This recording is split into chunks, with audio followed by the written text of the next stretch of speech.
What up, Cucks? It's your boy, the Hater, and I wanted to take a moment to talk about SmackDown tonight. Now, I'm not gonna bore everyone to death with what happened in this throwaway episode of SmackDown, right?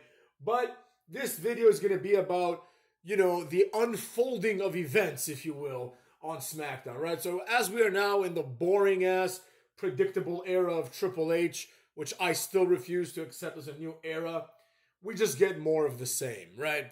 So two things of note happened. One of them, to be honest, I couldn't sit through the whole thing. It was Cody Rhodes rambling on very slowly about a boring ass promo talking about the potential challengers he's going to face. I didn't finish the promo, but I'm sure he ends with saying, "But I accept all challengers," or something along those lines, I bet, right? Now, that being said, the challengers that they're presenting for him, it's a waste of time. Like, everybody knows that the winner was going to be AJ Styles, right? They haven't established it yet because I think AJ Styles has to wrestle LA Knight at some point to establish number one contender. There's only two possibilities: triple threat match, or it's going to be AJ Styles, right? Obviously, Cody Rhodes is a face, and let's be real, LA Knight is probably more over than him, so they don't want to overshadow him with LA Knight. Yeah. The other potential challengers were Bobby Lashley, who basically got booze because he's boring.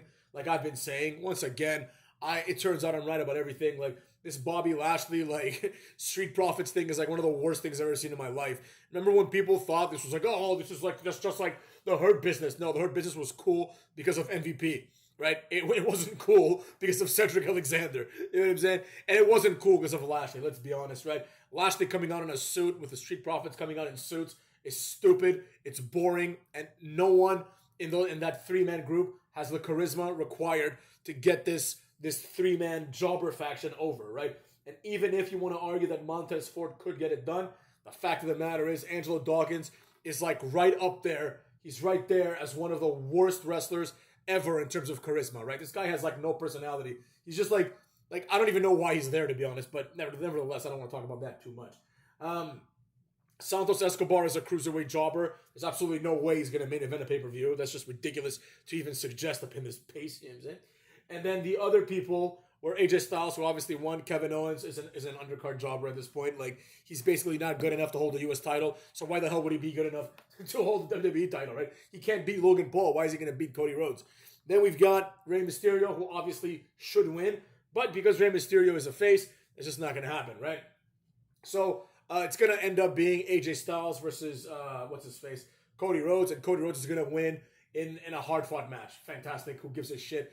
There's no need to watch Backlash or whatever, and that's all there is to that, right? Once again, Cody Rhodes comes out, just cuts a promo, doesn't wrestle. We're probably not going to see him wrestle until Backlash, right? He's the same thing as Roman Reigns, and anybody that thinks otherwise, quite frankly, at this point, is just stupid. Like, there's no way around it, right? Like, if you really believe that Cody Rhodes is a fighting champion, like, I understand, fine. You get 1 week, right? You get the Monday and you get the Friday. After WrestleMania, you're not going to wrestle. I get it, right? But after that, I expect this fucker to be on every Raw like Cena was back in the day, right? Like, I expect this guy to actually pull his fucking weight. You know what I mean? It's not going to be up to Umberto Carrillo to, like, fucking, drawing the fans. You know what I'm saying? With the actual wrestling of the show. So it is what it is, right? Normally, I wouldn't care, but because Cody Rhodes' entire character is I wrestle and other people don't, I do care now, right? Seth Rollins, what the fuck is he? Fuck him. So, with that being said, the rest of the show was these matches. There was a pretty good in-ring segment. I really enjoyed this. But for one reason, and one reason only, right? And that is for the setup that it creates, right? Otherwise, I could give a shit. So, the segment starts with Jimmy Uso and Solo Sikoa and Paul Heyman in the ring. Paul Heyman is like basically on the phone with Roman Reigns, and he's cutting a promo basically saying that, like, Roman Reigns makes no excuses, right? He lost. He explains basically what happens, right? Which is what Paul Heyman has always done. He just explains what happened last week, right? He explains what happened, and he basically says that there's, accountability in the bloodline, and Roman Reigns basically just, like, lost fair and square, and he says Cody Rhodes is the champion, right? Now, I don't know how anyone interpreted this. I interpreted this as one thing and one thing only. The face turn of Roman Reigns is already happening. This is going to be, if they do this correctly, this is going to be one of the greatest face turns of all time. But anyways, I digress. Now, during this match, I mean, during this promo, right? Solo Sikoa is just standing there like a tree, like he typically does. But Jimmy Uso is fucking unbearable. This guy just over-emotes everything. He's like smiling, making faces, looking at people, licking his lips. It's fucking weird, right? There's nothing badass about Jimmy Uso, right? The tattoos don't hide the fact that this is a smiling goof at the end of the day. This is the same guy. Him and Jay are like, oh, the Uso Penitentiary, where all of a sudden they started acting like they're black, right? Like, before that, they were two goofs that would come out and go, ta, ta, ta, ta, ta, ta, ta, ta, and they would do like a stupid little Samoan dance over there wearing skirts and face paint, looking like idiots, right? Oh, Samoa, it's like a bunch of tough people. Really? Who have they conquered? Nobody. Anyways, I digress. Once again, but this by no way was this intentional. Jimmy Uso just isn't good at his job, so he comes out there, doesn't know how to like behave, basically, right? He's such a goof. So he's looking like a complete idiot, and Solo Sikoa basically turns on him, and Jimmy Uso then starts getting all angry. He's like, "You talking about me, dog? Oh, I know you ain't talking about me." He's like basically saying, because Solo Sikoa like says 3 words on the mic, and he basically says like, you know, when bad things happen, when losses happen, you know, when he changes, right? Then basically he hugs Jimmy Uso, which was really weird because he was clearly threatening him. They hug, and then a hooded superstar attacks Jimmy Uso, right? You hear like the announcers being like, "Who is that? Who is that?" Right? And then he takes off his hood, and it's Tama Tonga, who, by the way, looks like fucking Seth Rollins, but like he's like in 100 times better shape than Seth Rollins. So it's like, why the fuck do you need Seth Rollins? Just bring Tama Tonga. But anyways, like nobody has any fucking clue who Tama Tonga is, right? Like I know him because for years the neckbeard demographic has been saying that Tama Tonga needs to go to WWE. He's the future. Tama Tonga is like 41. You know what I'm saying? Tama Tonga is never going to be the future. He's boring, right? He's another boring jobber. Now, he does look great. He's in great shape. I will give him that. He looks like way better than all the Usos. He looks way better than Seth Rollins, and he looks exactly like Seth Rollins. They have the same face. But anyways, Tama Tonga comes out, takes off his hood. I hope he wasn't expecting like any reaction because he got fucking no reaction, right? There came a point where he was beating the hell out of Jimmy Uso, and they had to pipe in the boos. There was a lot of piping in on SmackDown. Right? They're piping the boos because nobody cares at all what's happening here. Nobody cares that Tama Tonga is beating Jimmy Uso. And ironically, even the piped in boos just weren't sufficient. It just fell flat completely, right? And then basically, Paul Heyman thinks he's going to get attacked, so he's talking on the phone to Roman Reigns, and Solo Sikoa grabs the phone, throws it on the ground, and stomps on it. They all walk away with Heyman being scared, right? Now, anything that happened here, I couldn't give a shit, right? Tama Tonga joining, fucking Solo Sikoa is stupid because, first of all, he's not even Samoan. He's Tongan, right? I know that they're like the same shit conceptually, right? And they're in wrestling, the Tongans and the Samoans are treated like interchangeably, but they are different countries. So he's not part of their family at all, right?